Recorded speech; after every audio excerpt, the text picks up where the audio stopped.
Tennessee football has its orange and white game at 2:30 Saturday afternoon. We are wondering what we're looking for in this spring game. Josh Ward was on yesterday to talk a little bit about it.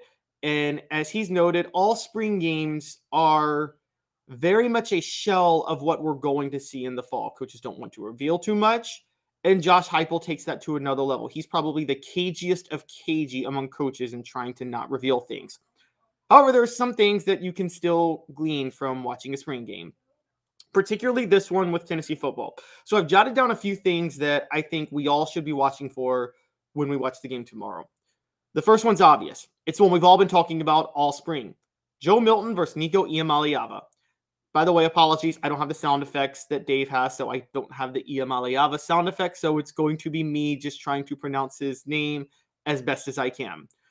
And we don't just mean Joe Milton versus Nico Iamaleava. I think we all kind of agree that Milton is the projected starter at this point, would get more first-team reps. The question is, how close to him is Iamaleava? Because, guys, I got to be honest with you. I think Milton's going to hold the starting job at least through September, maybe probably the whole year. I think he's going to hold it the whole year, largely because Heupel wants to keep the team together, and the team rallies around Joe Milton.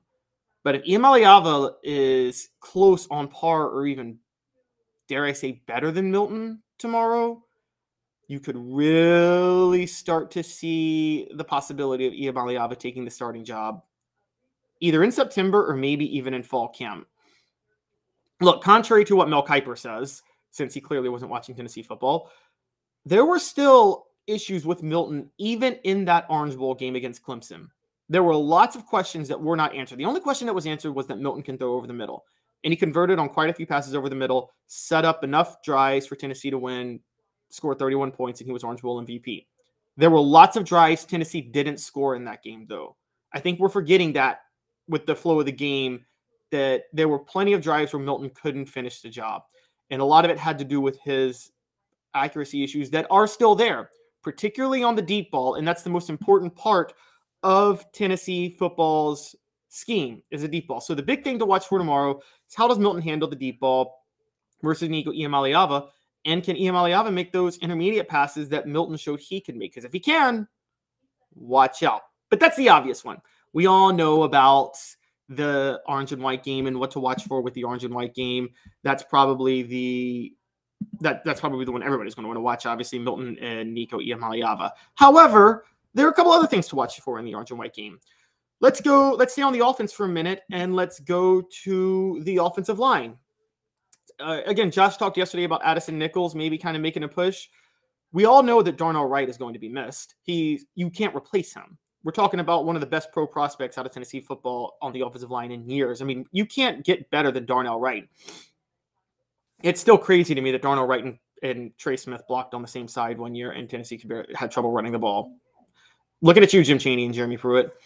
I think Darnell Wright, I think Tennessee's offensive line has to figure out a few things. Look for who stands out at tackle.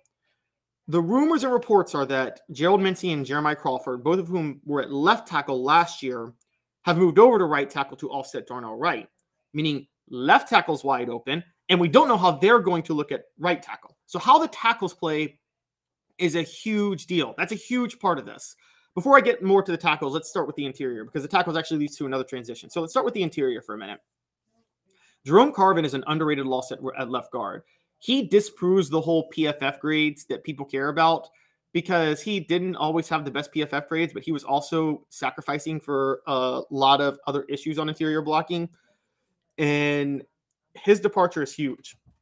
Look at who Tennessee has replacing him at left guard. That's completely up in the air. We have no idea.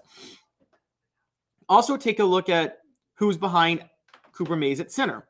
There's still no backup center. Carvin used to move over to that role, which would hurt his PFF grade because he's not a true center, when Mays was hurt.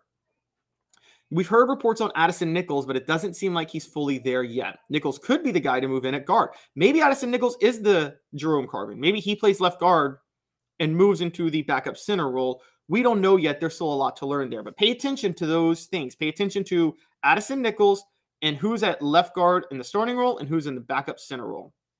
Now, back to tackles. Pay attention just in general to how much Jeremiah Crawford and Gerald Mincey, how well they play. pay attention to who gets more reps. I have been very high on Gerald Mincey becoming a rising star. I think he might take the job straight out from Jeremiah Crawford. On the left side, you could have Andre Carrick and John Campbell Jr., 2 transfers. Campbell could end up taking the left tackle role. Carrick could then move into the inside and also compete with Nichols maybe. So watch what happens with those 2 transfers on the left side.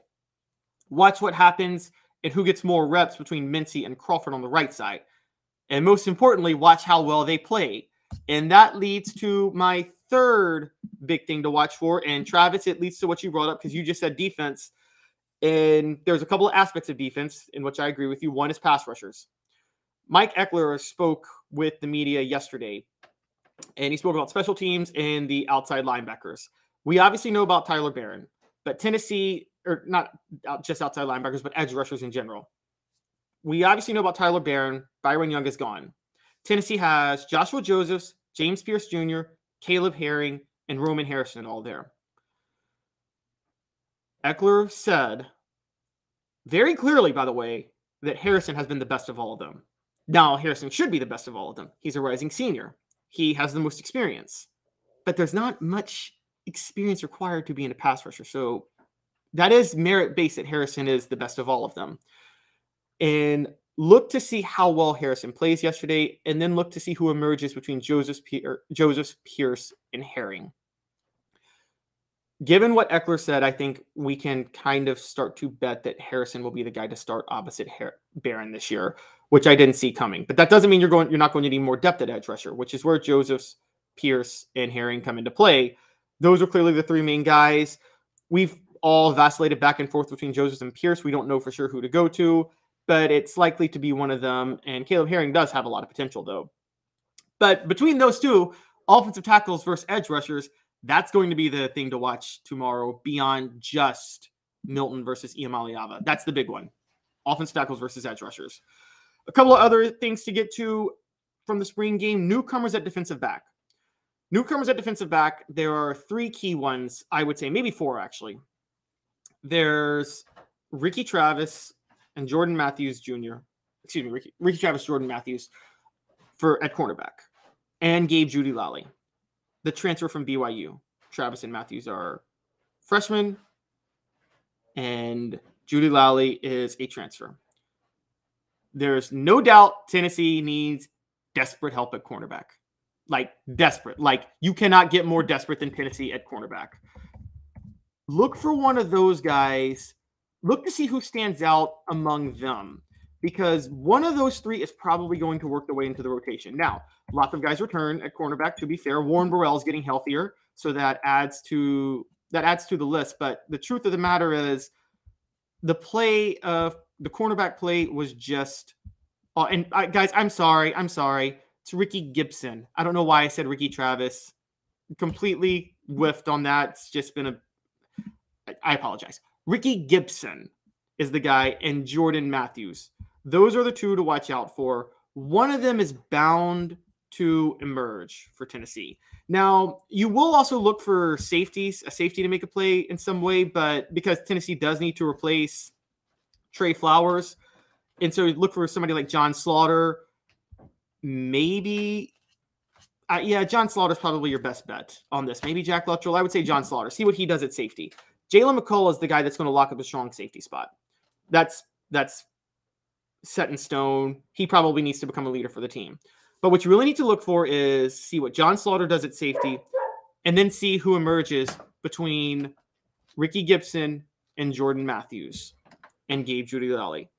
It could be 2 of those 3 starting next year. So 2 newcomers starting at cornerback. We just don't know yet. One of them might emerge at nickel. But that also adds to the defense that Travis was talking about. And finally, skill players. Skill players on offense. We talked about this with Josh yesterday. Obviously, Dylan Sampson has had a breakout spring. They haven't been able to hide him.